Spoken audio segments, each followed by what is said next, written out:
Hello বন্ধুরা, আজকে আমি ফর্সা হওয়ার জন্য একটা বেস্ট ক্রিম সাজেস্ট করব। আর এটা কিন্তু ঘরেই বানিয়ে নেওয়া যায়। এই ১ চামচ সমপরিমাণ কিন্তু ঘি নিয়ে নিতে হবে।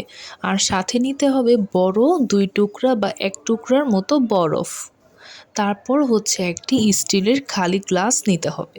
তো এটার কাজটা কি? প্রথমেই ঘি, একদম খাঁটি ঘিটাই কিন্তু নিতে হবে। ঘিটা নেওয়ার পর বরফটা ঢেলে দিতে হবে। তারপর স্টিলের যে গ্লাস আছে এটি দিয়ে কিন্তু ২০০ বারের মতো হাত ঘুরিয়ে ঘুরিয়ে এটাকে মিক্স করে একদম ক্রিম কালার থেকে ভ্যানিলা কালারে পরিণত করতে হবে। যখন এরকম কালার আসবে তখনই কিন্তু একটি কাচের জারে এটিকে সংরক্ষণ করতে হবে। অবশ্যই কাচের জারই ইউজ করবেন। এই যে আমার কাছে এটা ছিল, আমি এখানেই ঢেলে নিলাম। কিন্তু প্লাস্টিক বা এগুলোর থেকে ব্যবহার না করাই ভালো, কারণ ওগুলোতে অনেক ধরনের রাসায়নিক পদার্থও থাকে, অনেক দিন পরে এটি জমেও যায়। তো এই তো আমি আমার স্কিনে অ্যাপ্লাই করে দেখালাম।